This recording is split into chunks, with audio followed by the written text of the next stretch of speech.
The rain was coming down hard that night, the kind of rain that blurred the road into a ribbon of darkness and made every mile feel heavier than the last. When Daniel Carter saw the shape on the shoulder of the highway and felt his heart drop into his stomach. His old van was already coughing with every press of the gas, his 3 children were asleep in the back after a long, exhausting day, and every sensible voice in his head told him to keep driving. But the shape didn't move, and something about the stillness of it felt wrong in a way he couldn't ignore. Daniel was a single father with triplets, barely holding his life together, yet in that moment, without fully understanding why, he pulled over into the rain and stepped out, not knowing that this single decision would change all of their lives forever. Before the story truly unfolds, take a moment and ask yourself this: do you believe in kindness, second chances, and the power of doing the right thing even when it costs you something?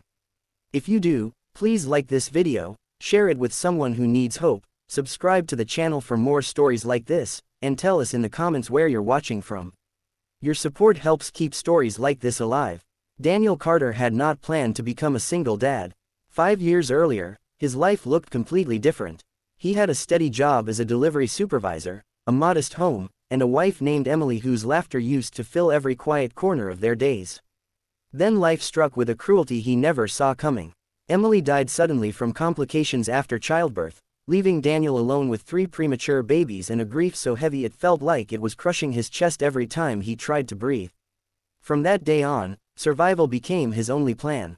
He worked night shifts, took extra routes, learned how to warm bottles with one hand while rocking a baby with the other, and slowly watched his savings disappear under medical bills, childcare costs, and the endless, invisible expenses of raising 3 children at once. The triplets, Noah, Lucas, and Lily, were the only light he had left.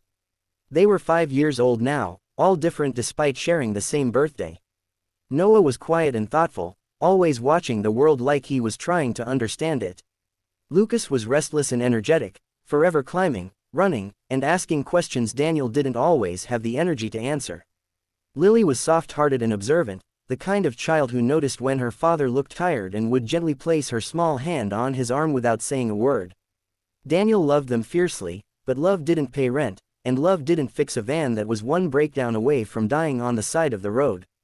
That night, Daniel was coming back from a late delivery, the triplets strapped into their seats in the back, worn out from staying up past their bedtime because he couldn't afford a sitter. The rain made the road dangerous, and every mile felt like a risk. When he saw the woman lying near the roadside, soaked, motionless, barely visible under the flickering beam of his headlights, panic rushed through him.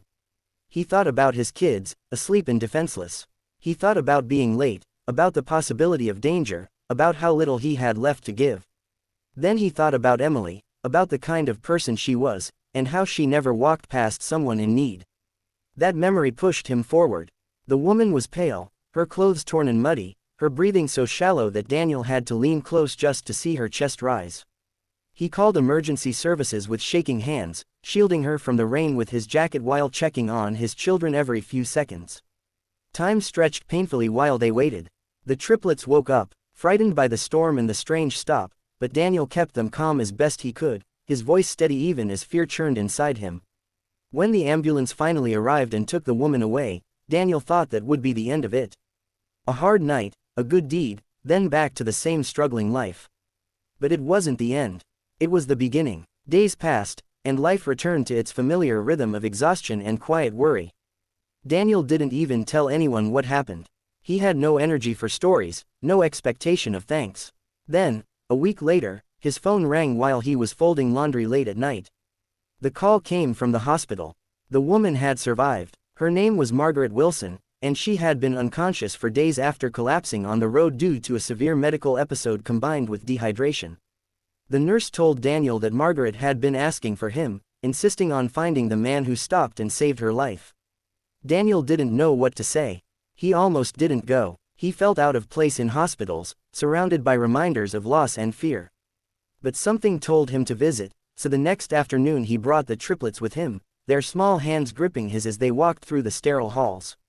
Margaret was sitting up in bed when they entered, her face still pale but her eyes full of something warm and alive. She looked at Daniel like she was seeing a miracle standing in front of her, not a tired man with dark circles under his eyes and worn-out shoes. Margaret Wilson's life had been unraveling quietly before that night.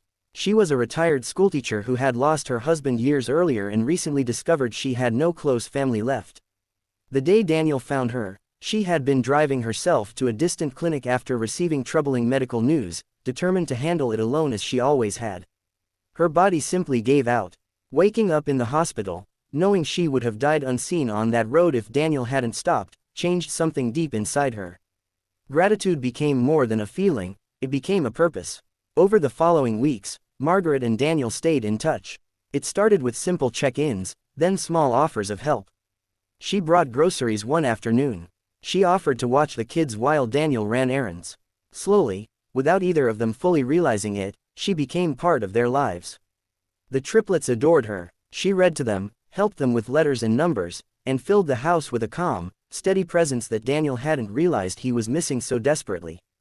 As Margaret grew stronger, she learned more about Daniel's struggles. She saw the way he skipped meals so the kids could eat better, the way he patched things together instead of replacing them, the way he carried his grief silently like a private burden. Margaret had resources Daniel didn't know about. She helped him apply for assistance programs, connected him with community groups, and encouraged him to take a job opportunity that offered better hours. She never made him feel like a charity case. She treated him like family. But Margaret's impact didn't stop there.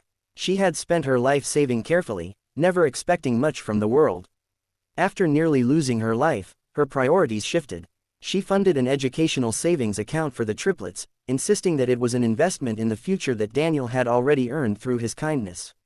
She helped him repair the van properly, eliminating the constant fear of being stranded. She even helped him turn his delivery experience into a small local logistics business, guiding him with the wisdom of someone who had spent decades believing in people. Months turned into a year, and the Carter household transformed in ways Daniel never imagined. There was laughter again, real laughter, not just the forced kind he used to keep his kids smiling. There was stability, hope, and a sense of belonging. Margaret wasn't replacing anyone, she was adding something new, something healing.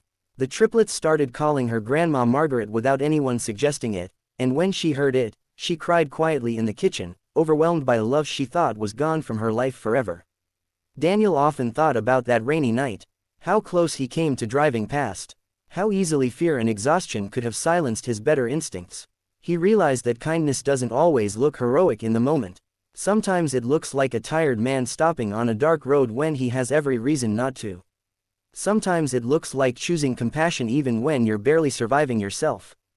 As this story draws closer to its end, if you feel something stirring in your chest right now, if this journey of struggle, kindness, and unexpected family has touched your heart even a little, please take a moment to like this video, share it with someone who needs a reminder that good deeds matter, and subscribe to the channel.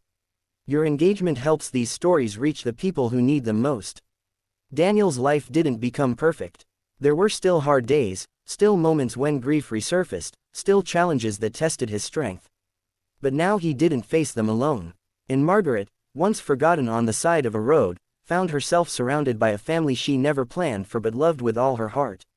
Their lives became proof that one small act of kindness can ripple outward in ways we may never fully understand. Before this story ends, we have one special request for you. Please comment below and tell us what this story made you feel, or share a moment in your own life when kindness changed everything for you.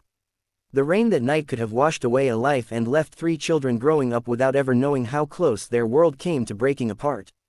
Instead, it became the beginning of a new chapter written by compassion, courage, and the quiet power of stopping when it matters most.